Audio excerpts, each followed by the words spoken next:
ध्येयं सदा परिभवग्नमभीष्टदोहं तीर्थास्पदं शिवविरञ्चिनुतं शरण्यं भृत्यार्तिहं प्रणतपालभवाब्धिपोतं वन्दे महापुरुषते चरणारविन्दम्।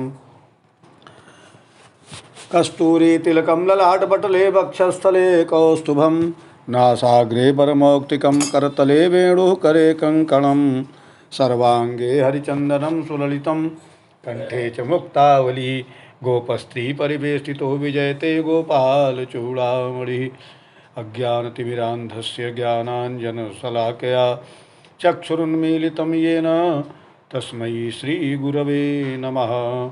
नारायणं नमस्कृत्य नरं चैव नरोत्तमं देवीं सरस्वतीं व्यासं ततो जयमुदीरयेत्। कार्तिक महात्म्य का तृतीय अध्याय की कथा का श्रवण करें। श्री सत्योवाच सर्वेऽपि कालावयवास्तव कालस्वरूपिणः समानास्तु कथं नाथ माथानां कार्तिको वरः।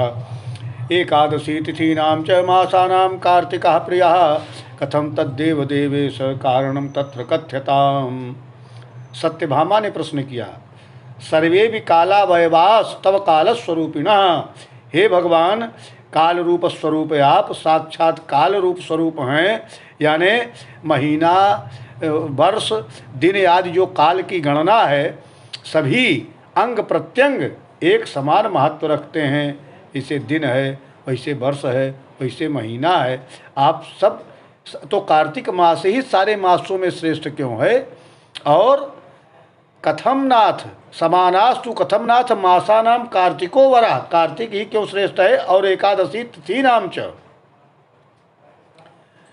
और फिर सब तिथियों में एकादशी और सब मासों में कार्तिक मास ही आपको अधिक प्रेम क्यों है? हे भगवान, कथम तद्देव देवेश कारणम तत्र कथ्यताम। हे देवेश, इसका कारण आप बताइए। श्री कृष्णवाच, श्री कृष्ण जी बोले, साधु पृष्ठम त्वया कांते शृणुष्वैकाग्र मानसा पृथोर्वैन्यस्य संवादम महर्षेर नारदस्य च। भगवान कहते हैं कि हे कांते, हे प्रिय, तुमने जो मुझसे यह बात पूछा एकाग्र हो करके सुनो। महाराजा बेन के पुत्र पृथु और नारद का संवाद मैं तुमको सुनाता हूँ। एवमेव पुरा पृष्ठो नारदः पृथुना प्रिय उवाच कार्तिकाधिक्ये कारणम सर्वविन मुनि। इसी प्रकार एक समय में नारद जी ने राजा पृथु से प्रश्न किया। नारद जी से राजा पृथु ने प्रश्न किया और सर्वज्ञ नारद जी ने पृथु को कार्तिक मास की महात्म बतलाया था, उसकी महिमा बतलाई थी। नारद जी ने क्या कहा? शंखनामा भवत पूर्वम असुरा सागरात्मजः त्रिलोकी मथने सक्तो महाबल पराक्रमः।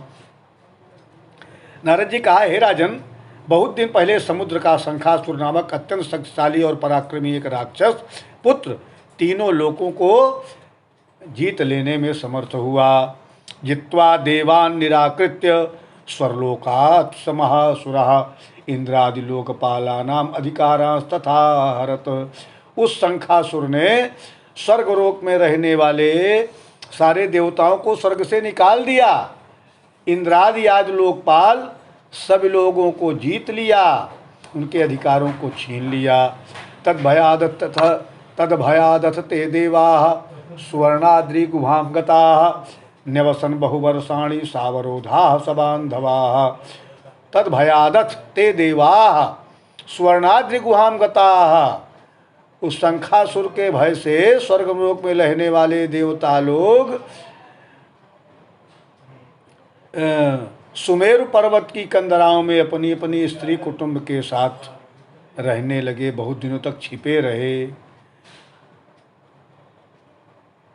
सुवर्णाद्रि गुहादुर्ग संस्थिता स्थिरसा यदा बद्धासना बभूवुस्ते तदा दैत्यो विचारयत हिताधिकारा स्थिरसा मया यद्यपि निर्जिताः लक्ष्यन्ते बलयुक्तास्ते करणीयं मया त्र किम्। जब सब देवगण सुमेरु पर्वत की कंदराओं में आसन जमाकर निश्चिंत होकर रहने लगे तो राक्षस सोचने लगा कि यद्यपि मैंने सबको जीत लिया है, इनका अधिकार छीन लिया है, तो भी ये लोग बलवान ही ज्ञात होते हैं। अब हमको क्या करना चाहिए? अद्य ज्ञातम मया देवा वेद मंत्र बलान्विता तान हरिश्चेरता सर्वे बलहीना भवंती वही।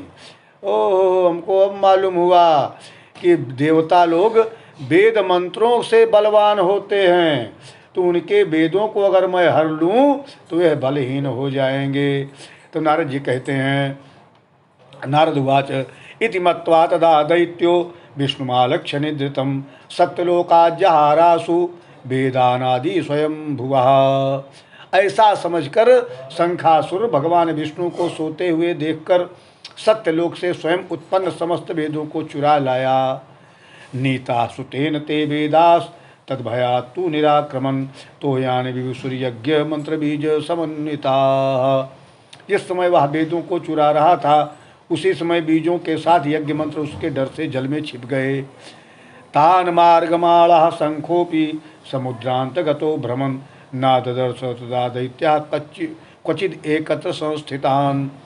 शंखासुर भी वेद मंत्रों और बीज मंत्रों को खोजता हुआ समुद्र के भीतर घूमने लगा, लेकिन वह राक्षस उन वेद मंत्रों को एक स्थान पर कहीं भी नहीं पा सका। अथ ब्रह्मासुरैः सार्धं विष्णुं शरणमन्वगात् पूजोपहारमादाय वैकुंठ भुवनं गतः। अब सारे देवता ब्रह्मा जी को साथ में लेकर भगवान विष्णु की शरण में गए। भगवान की पूजा सामग्री लेकर के वैकुंठ में गए और भगवान की शरण में पहुँचे। तत्र तस्य प्रबोधाय गीतवाद्यादिका क्रिया चक्रुर्देवा तथा गंध धूप दीपान मुहुर्मुहु। वहाँ पर पहुँच करके भगवान विष्णु को प्रबोधाय माने जगाने के लिए गाना बजाना देवताओं ने किया और भगवान विष्णु को गंध पुष्प धूप दीप नैवेद्य भगवान को की आरती करने लगे, उनका बारंबार पूजन करने लगे। अथ प्रबुद्धो भगवांस्तद्भक्ति परितोषितः ददृशुस्ते सुरास्तत्र सहस्रार्क समद्युतिम। उन लोगों की इस आराधना से प्रसन्न होकर भगवान विष्णु जग गए। उस समय ददृशुस्ते सुरास्तत्र सहस्रार्क समद्युतिम, हजार सूर्य के समान भगवान विष्णु दिखलाई पड़े।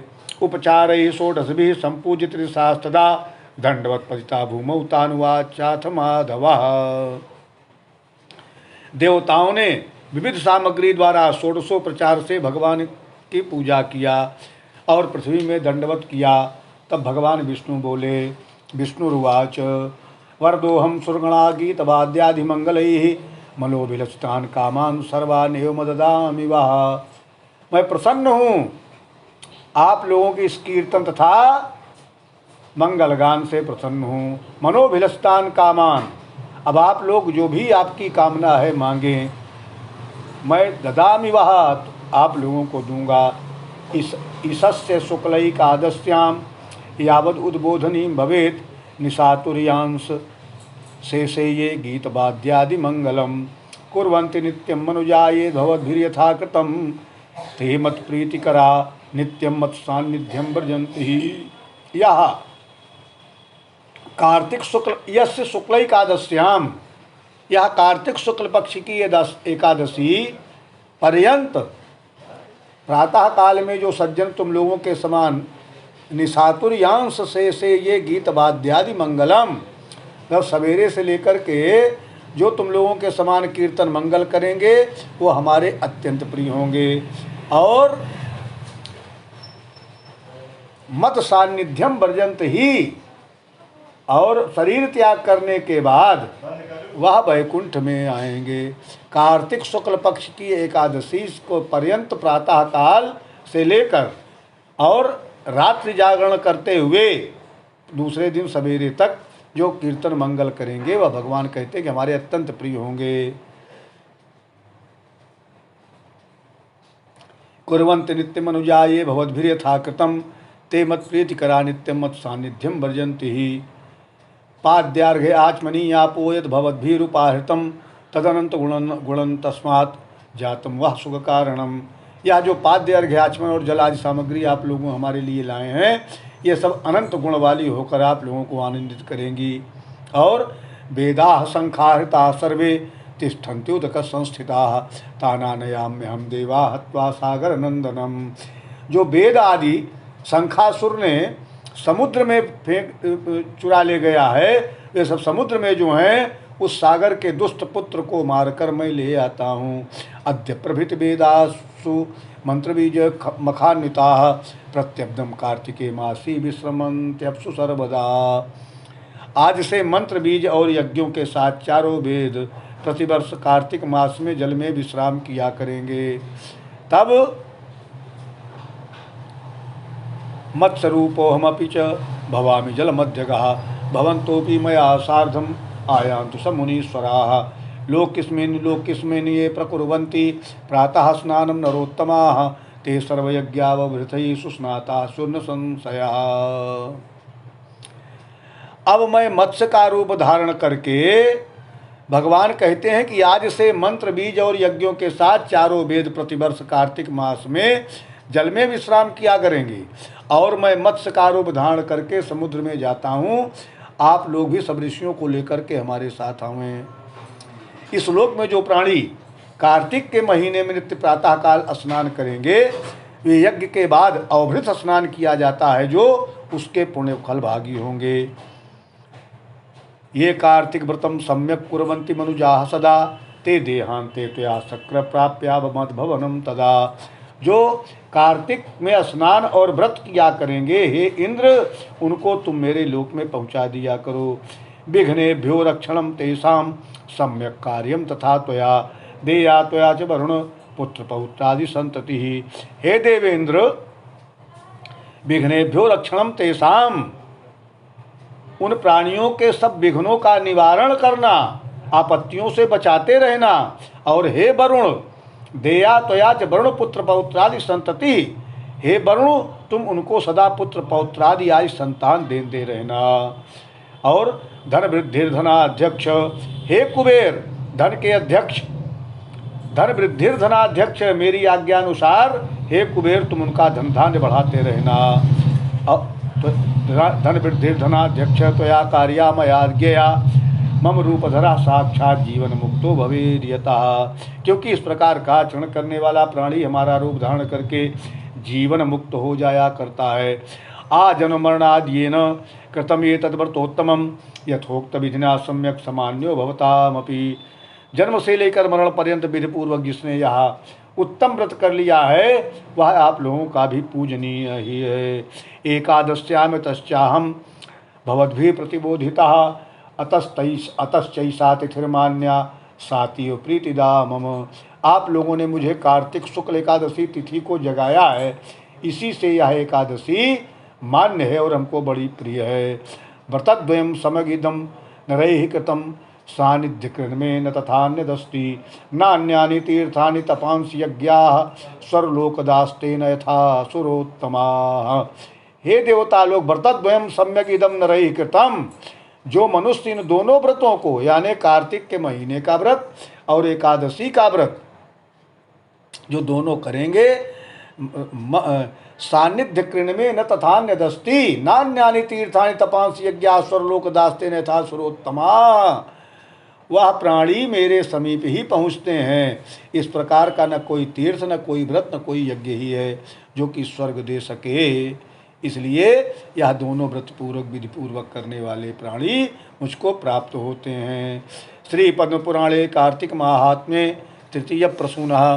बोलिए श्री कृष्णचंद्र भगवान की जय, वृंदावन बिहारी लाल की जय।